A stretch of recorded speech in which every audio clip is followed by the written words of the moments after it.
Good morning children. हम लोग स्नेह चैप्टर पढ़ रहे थे जिसमें हम लोग ने इस चैप्टर के फर्स्ट 2 पेज को कंप्लीट किया है। आज हम 3rd पेज से पढ़ेंगे। उससे पहले मैं थोड़ा सा रिकैप करना चाहूँगी ताकि आप कहानी से प्रारंभ से जुड़ सके। हमने देखा है कि शशि नाम का एक बालक है जो अपनी ताई अर्थात निरुपमा के साथ रहता है। निरुपमा एक विधवा है जो अपने पति को खो चुकी है और साथ ही उसका एक देवर भी है अमूल्य बाबू, और उसकी अभी भी शादी हुई है और उसकी पत्नी का नाम है उमा, जो कि अभी अभी उस घर में नई बहू बनकर आई है। ठीक है। उमा जब आती है तो देखती है कि शशि जो है बहुत डरा डरा सा रहता है, वो अपने कमरे में बंद रहता है। शशि को किसी से बात करने की अनुमति नहीं है। तो एक दिन जब उमा देखती, जब वो स्नान करके पूजा घर में जाने के लिए होती है तो सामने में शशि का कमरा पड़ता है और तब वो वहाँ देखती है कि शशि जो है उसको छुप छुप के देख रहा है। तो वो शशि को पूछती है कि क्या बात है, तुम क्यों, क्या बात है कि तुम इतना डरे हुए क्यों हो। तब शशि जो है बोलता है कि चाची आप मुझसे बात मत करो, नहीं तो ताई देखेगी तो मुझे मारेगी। तो शशि उमा जो है वो समझ नहीं पाती है कि आखिर माजरा क्या है, हाँ, कि शशि जो है इतना डरा हुआ क्यों है। जब तो वो बोलती है, उसको समझाती कि ऐसा कुछ नहीं होगा, तुम मुझसे बात कर सकते हो। तो जब निरुपमा वहाँ पर जो है पूजा घर में उमा की प्रतीक्षा कर रही थी, जब वो मैंने पूजा घर पर नहीं पहुँची समय पर, तो निरुपमा बाहर निकल के आई और जब वो देखती है कि उमा जो शशि के कमरे के बाहर में खड़ी है तो वो आग बबूला हो जाती है और फिर उमा को बोलती है कि बहू मैंने तुमको समझाया था कि तुम्हें जो है इस बालक से दूर रहना है। अगर तुम जानबूझकर ही अपना हानि चाहती, मैं तुम जानबूझकर ही सांप के मुंह में मैंने हाथ डालना चाहती हो तो फिर तुमको कौन बचा सकता है। ठीक है, मैं जानबूझकर ही तुम अपना हानि कहना चाहती हो तो तुमको कौन बचा सकता है। तो उमा पूछती है इसमें क्या अपराध है, इसमें क्या है। बोले बोले हाँ ये जानती नहीं, ये बालक जो, तो उसको उमा पूछती है कि आप इतना नाराज़ क्यों रहती है इस बालक से। तो बोलती है कि फिर निरुपमा बताती है कि बोले इस बालक जो बहुत ही अशुभ बालक है। ठीक है, इसने जन्म लेते ही अपने माँ बाप को खा लिया, फिर थोड़ा बड़ा हुआ तो उसने उसके कारण उसका ताऊजी भी की मृत्यु हो गई, इसलिए तुम मुझसे दूर रहो, क्योंकि अब मैं अपने घर के किसी भी लोग का अहित नहीं करना चाहती हूँ। क्या करूँ बोले, इसका गला तो नहीं घोट सकती, बोले इसको तो मार नहीं सकती, एटलीस्ट हम लोग ही उससे दूर रह जाए। ऐसा ऐसा जो है वहाँ पर निरुपमा उसको समझाने का प्रयत्न करती है। तो उमा जो है समझ नहीं पाती कि आखिर ये बच्चा के अंदर में इतना सब कुछ कैसा हो सकता है, बच्चों के साथ बच्चे के बारे में कोई ऐसा क्यों बोल सकता है। तो फिर एक दिन क्या होता है, वो अपने पति को बात करती है और पति को बोलती है कि आप क्यों नहीं निरुपमा जीजी को समझाते हैं कि वो शशि के साथ में अच्छे से व्यवहार करे, उसको मारे ना। तो अमूल्य बाबू बोलते हैं कि देखो शशि जीजी जो है शशि से बहुत प्यार करती है, लेकिन उनके प्यार को व्यक्त करने का तरीका जो है काफ़ी अलग है। तो वह बोलती है कि ये कैसा प्यार है, इस प्यार में तो कठोरता नहीं होती है, बोले ईर्ष्या तो नहीं होती है, बोले प्यार में जो प्रेम होता है वो तो क्या होता है, वो काफ़ी नाजुक होता है, बोले उसमें कठोरता नहीं होती है, बोले। तो अमूल्य बाबू बोलते हैं कि मैंने जीजी का जो भाभी का जो है इसी तरह से प्रेम व्यक्त करने का तरीका होता है। तो फिर मैंने अमूल्य बाबू जो है, फिर उमा बोलती है कि एक दिन ऐसा होगा कि बोले शशि जो है जीजी की यातना सहते सहते मर जाएगा, तब जीजी क्या करेगी। उसके बाद में जो घटना हुई है आज हम उसे पढ़ रहे हैं। सॉरी।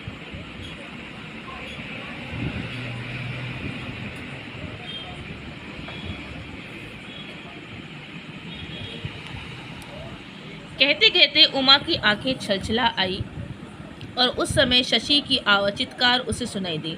तो मैंने उमा बोल रही थी अपने हस्बैंड को कि देखो बोले एक दिन ऐसा है कि शशि जो है जीजी की यातना सहते सहते एक दिन मर जाएगा क्या। तो उस समय क्या हुआ, शशि का चित्कार में शशि की चिल्लाने की आवाज़ आई। दोनों चौंक पड़े। तो अमूल्य बाबू और उमा दोनों चौंक पड़े, बोले अब क्या हो गया। बोले उमा जल्दी से उस और चली गई। उसने देखा निरुपमा शशि को मार डालने पर तुली है, ठीक है, और बालक बिलबिला कर कह रहा है इस बार माफ़ कर दो ताई, अब नहीं करूँगा। तो क्या देख रही है उमा देख रही है कि जैसे वहाँ पहुँचती है शशि के कमरे के पास में, देखती है कि निरुपमा जो है उसे बहुत मैंने बुरी तरह से मार रही है और बालक जो है बार बार जो है गिड़ा के बोल रहा है कि इस बार माफ़ कर दो ताई और मैं इस तरह की गलती नहीं करूँगा। Sorry, suffering from cold.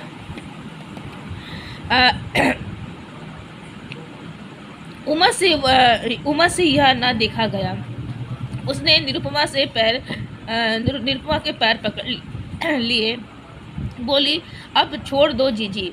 तो जो उमा जब वहाँ पहुँची देख रही है कि किस तरह से बेरहमी से बालक को मार रही है, तो उमा क्या करती है, अपनी जीजी निरुपमा का पैर पकड़ लेती है, बोलती है कि निरुपमा से, और बोलती है कि जीजी अब छोड़ दो जीजी, अब मत मारो उसके। निरुपमा ने रुक कर तीव्र दृष्टि से उमा की ओर देखा, मानो कहा हो तुम्हें बीच में बोलने का क्या अधिकार है। ठीक है, जैसे ही निरुपमा जो है उमा को देखती है, और वो बहुत ही क्रोध भरी दृष्टि से जो उमा की ओर देखती है, ऐसा कि बोल रही है कि तुमको हम दोनों मैंने ताई और भतीजे के बीच में आने की आवश्यकता नहीं है। ठीक है, उमा ने पूछा बात क्या थी जीजे। तो उमा पूछ रही क्या बात है, आप क्यों मार रही है बालक को, कारण क्या है। क्रोध से भरी निरुपमा बोली तुम्हारे लाड़ की बात थी बहू, अब लड़का चोरी भी करेगा। मैं कहती हूँ मेरे घर में यह ना होगा। मैंने सवेरे 5 रसगुल्ले गिने थे, अब 4 है। ठीक है, तो क्रोध से भरी उमा का तो वैसे ही क्रोध था, तो जैसे ही वो सुनती है उमा से प्रश्न की आखिर बात क्या है, तो वो बोलती है कि तुम्हारे लाड ने ही इस बच्चे को बिगाड़ दिया है। ठीक है, अब लड़का जो चोरी करना सीख गया है। मैंने सवेरे 5 रसगुल्ले रखे थे, अब 4 है। इतना कहकर क्रोध से थम करती हुई वह चली गई। ठीक है, और इतना कहकर उमा जो है अपने कमरे, निरुपमा जो थी वो अपने कमरे में चली गई। उमा ने देखा उसकी आंखों में पानी था, उसके हृदय को ठेस लगी, और कठोर स्वर में उसने पूछा क्यों तूने रसगुल्ला चुराया था। तो उमा जब ये बात सुनती है, क्योंकि उसको बोलती है ना कि निरुपमा बोलती है ना कि तुम्हारे लाड़ प्यार ने ही बच्चे को बिगाड़ दिया, तो उसको भी थोड़ा ख़राब लगता है, उमा को भी थोड़ा ख़राब लगता है। और फिर वो शशि से पूछती है कि तुमने रसगुल्ला चुराया था। तो शशि ने बिलखिलाते हुए कहा चाची कल से भूखा था, तुमने परसों जो मिठाई दी थी उसके कारण ताई ने मुझे रोटी नहीं दी। शशि बोलता है हाँ, बोले मैंने चुराया है, बोले कल से भूखा था, बोले तुमने कल जो मुझे मिठाई दी थी तो ताई ने देख लिया था कि तो आप मुझे मिठाई दे रहे थे, इसलिए ताई ने मुझे उस दिन खाना नहीं दिया, रोटी ही नहीं दिया। ठीक है, और भूख के कारण मैं रह नहीं सका और मैंने एक रसगुल्ला चुरा लिया, ये बोलने का मतलब उसका था। ठीक है, वह ज़ोर ज़ोर से रोने लगा, चाची बड़ी तकलीफ़ होती है, मुझे बचा लो, मैं फिर चोरी ना करूँगा।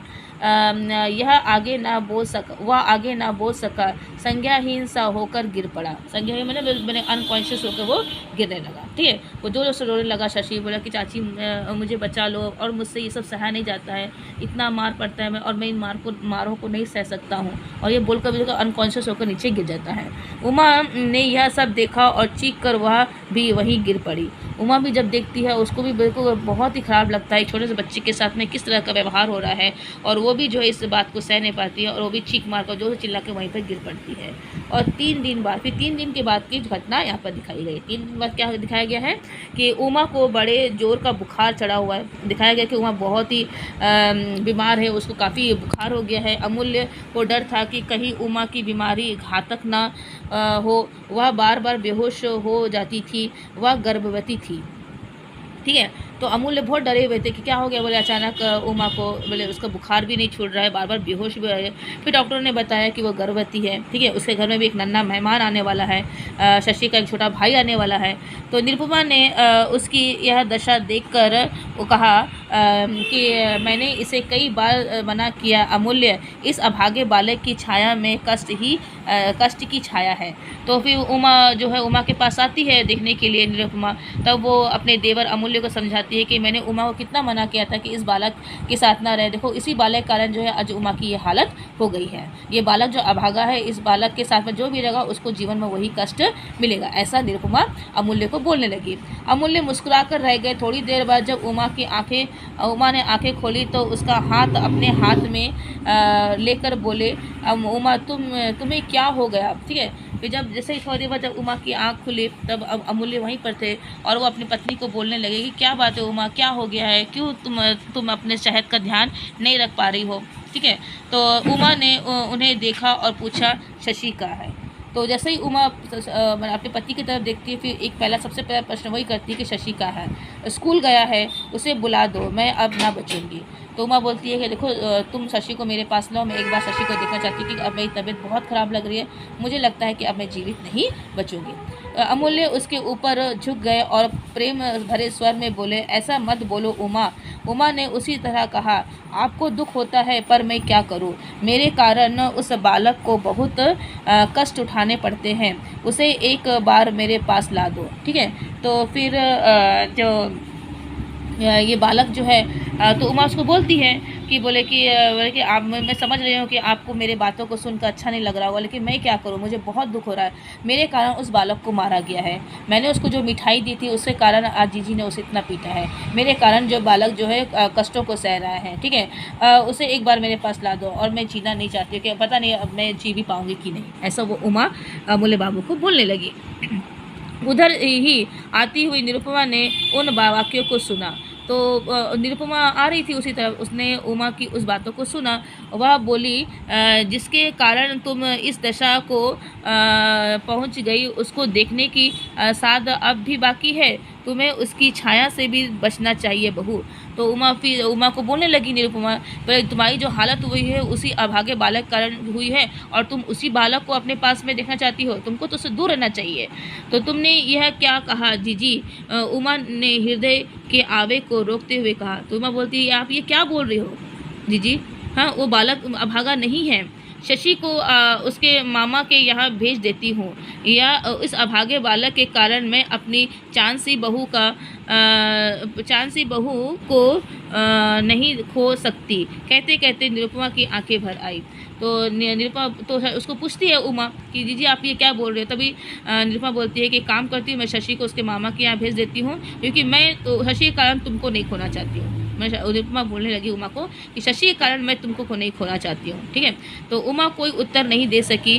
भावावेश में उसकी जीवा रुक सी गई थी, वो भी थोड़ा से भावुक हो गई, वो भी थोड़ा से इमोशनल हो गई। ठीक है, उसने कतार दृष्टि से अपने पति की ओर देखा, मानो उसने कहा, ऐसे तो मैं और भी जल्दी मर जाऊंगी। ठीक है, तो वो कुछ उसको नहीं बोल सकी, लेकिन अपने पति की ओर देखकर आंखों में उससे बोल रही थी कि अगर शशि मेरे सामने अभी नहीं आएगा तो शायद मैं कल मरने की जगह आज ही मर जाऊँ। ठीक है, अब निरुपमा चली गई तो अमूल्य बोले, मैं कहता हूँ उमा, कल से हम दूसरे मकान में चलेंगे, तब क्या होगा? उमा ने अचरज से कहा। फिर जैसे ही निरुपमा जो है वहाँ से गई, तब शशि जो अमूल्य बाबू बोलने लगते हैं उमा को कि एक काम करते हैं, हम लोग इस घर को छोड़कर जो है दूसरे मकान में शिफ्ट हो जाते हैं। तो उमा बोलने लगी, इससे क्या होगा? बोले, तुम भाभी के अत्याचार को नहीं देख सकोगी। तो फिर अमूल्य बाबू बोलते हैं कि अगर हम लोग वहाँ उस घर में चल जाओगे तुम नहीं देख पाओगी, बोले आगे भाभी जो है किस तरह से शशि के साथ व्यवहार करे, क्योंकि तुम्हारा सब दुख का कारण यही है कि तुम अपने सामने जो है उस बालक को अत्याचार सहते हुए देख रही हो। ठीक है, तो तुम कैसी बातें करते हो जी? शशि को जब भी और जहाँ भी दुख होगा तो क्या मेरी आत्मा तड़प ना उठेगी? तो फिर उमा बोलने लगती है, आप कैसी बातें कर रही हैं? शशि को जब भी कोई भी तकलीफ़ होगी उससे मुझे भी तकलीफ़ होगी। उसी समय अमूल्य ने खिड़की के पर्दे पर किसी की परछाई देखी। उसने समझते देर न लगी, उसने खिड़की खोल दी। वह शशि था। अमूल्य को देखते वह शीघ्रता से लौट चला। ठीक है, अमूल्य बोला, शशि इधर आओ। उमा चौंक कर बोली, शशि है? लेकिन शशि रुका नहीं। अमूल्य ने उमा से कहा, जिससे तुम स्नेह करती हो, जिसे तुम सुखी देखना चाहती हो, उसके लिए तुम्हें यह मकान छोड़ना ही पड़ेगा। ठीक है, तो तभी क्या होता है, शशि अमूल्य की दृष्टि जो है खिड़की के पर्दे पर पड़ती है। तो अमूल्य बाबू देखते हैं कि पर्दे पर किसी की छाया है, वो समझ जाते हैं कि शशि ही है। वो तुरंत ही खिड़की खोलते हैं, देखते हैं कि शशि वहाँ से जा रहा है। तो शशि को बुलाते भी, लेकिन शशि लौट कर नहीं आता है। ठीक है, तो फिर वो उमा को समझाते हैं कि अगर तुम सचमुच शशि के बारे में भला सोचना चाहती हो तो तुमको क्या करना पड़ेगा, इस मकान को छोड़ना पड़ेगा। ठीक है, तभी शशि के यहाँ पर भलाई हो सकती है। तुमको तो उमा बोली, त्याग इसमें क्या है?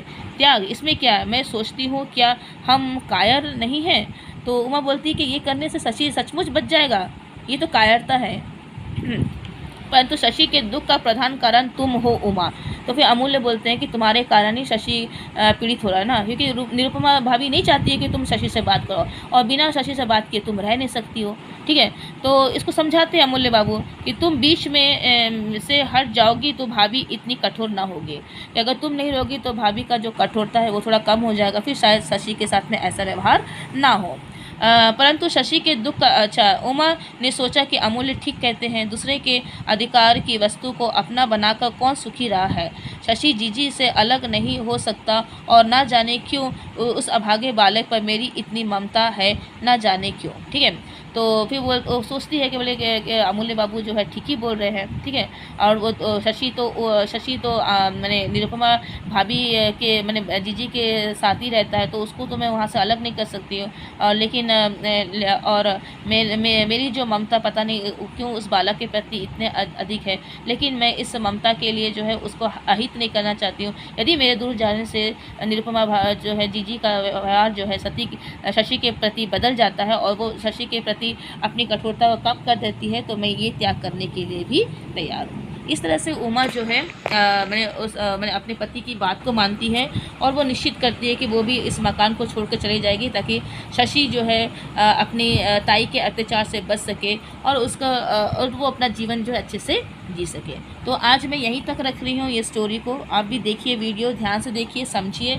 यदि कुछ प्रॉब्लम होता है तो आप मुझे लाइव क्लास में बता सकते हैं, और जो आपको वीडियो देखने का जो टाइम मेंशन किया गया, उस टाइम में आप वीडियो और जो भी स्टडी मटेरियल है और जो भी आपका वर्कशीट दिया था वो सब चेक कर लिया करें, ताकि जब मैं लाइव क्लास में पूछूं तो आपको समझने में या मेरे प्रश्नों का उत्तर देने में कोई असुविधा ना हो।